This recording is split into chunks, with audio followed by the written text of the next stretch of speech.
Ce matin, j'ai voulu vous parler de la défaite à chaud.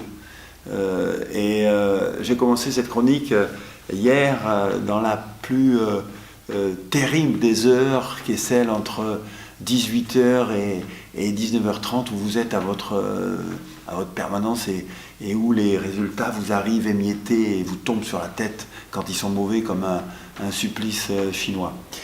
Il y avait de la colère chez moi. De la colère d'abord parce que j'ai vu les élections législatives massacrées, avec une participation qui est à peine de 43%, des exprimés à 38%.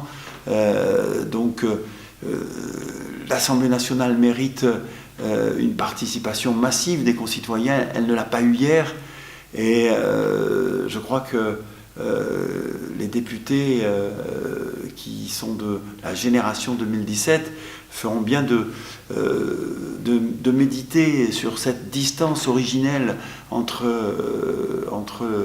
le peuple souverain et eux, et devront se mobiliser pour recréer le dialogue avec l'ensemble du corps électoral et pas le gros tiers qui a été voté dimanche. Il y avait de la colère aussi, bien sûr, par rapport à nos familles politiques de la droite et du centre. On a commencé été 2016, on avait toutes les cartes en main pour gagner. On arrive été 2017 avec une défaite sans appel. Alors oui, il y a des questions très difficiles à trancher. Faut-il garder les primaires dans un pays comme la France où il n'y a pas de tradition bipartisane? Ceux qui se sont exonérés des primaires, Macron, Le Pen, finalement ont réussi à se qualifier pour la finale. Si on ne les garde pas, ces primaires, quelles instances pour sélectionner nos candidats à l'élection présidentielle?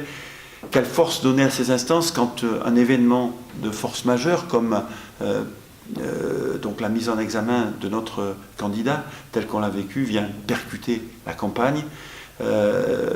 Oui, il faudra travailler en toute transparence sur ces questions démocratiques majeures. Et puis il y a le mystère Macron. Ça y est, maintenant on a un président de la République élu, il a une majorité absolue au Parlement. Et maintenant, pour Macron, le temps de la communication est terminé. Il va falloir donc poser des actes.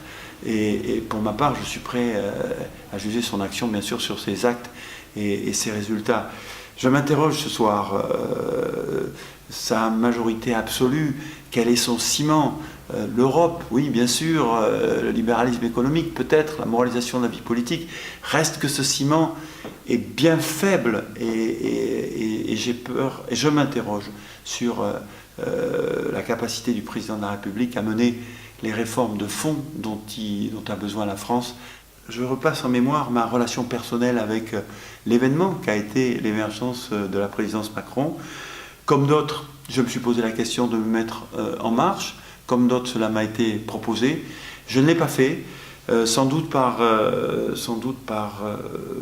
rigidité intellectuelle, par manque d'audace, mais aussi par fidélité à des convictions, par fidélité à des alliances qui étaient les miennes. Mais plus fondamentalement, je ne l'ai pas fait parce que je n'ai à aucun moment j'ai eu le sentiment dans le programme Macron de voir ce plan de redressement national dont a besoin la France et que j'espérais de mes voeux. Voilà, pour le reste et pour la suite, nous, on fait partie de la génération de ceux qui ont gagné les municipales en 2014. Nous ne sommes pas les plus malheureux parmi les vaincus. Les Anglais ont une très belle phrase, ils disent « Myers change the world », et ça prolonge l'autre belle phrase « Think global and act local ».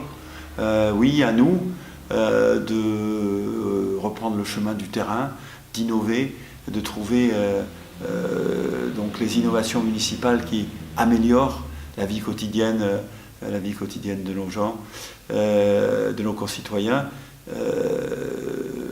Pour ce travail, bien sûr, qu'on aura besoin des députés 2017. Je leur souhaite bonne chance. Je souhaite bonne chance à celui de la circonscription à Jeannerac. Michel Lozana, et je lui donne rendez-vous sur le terrain, sur les dossiers. Nous aurons besoin d'eux pour porter les innovations municipales jusqu'en haut et les faire rentrer dans la loi.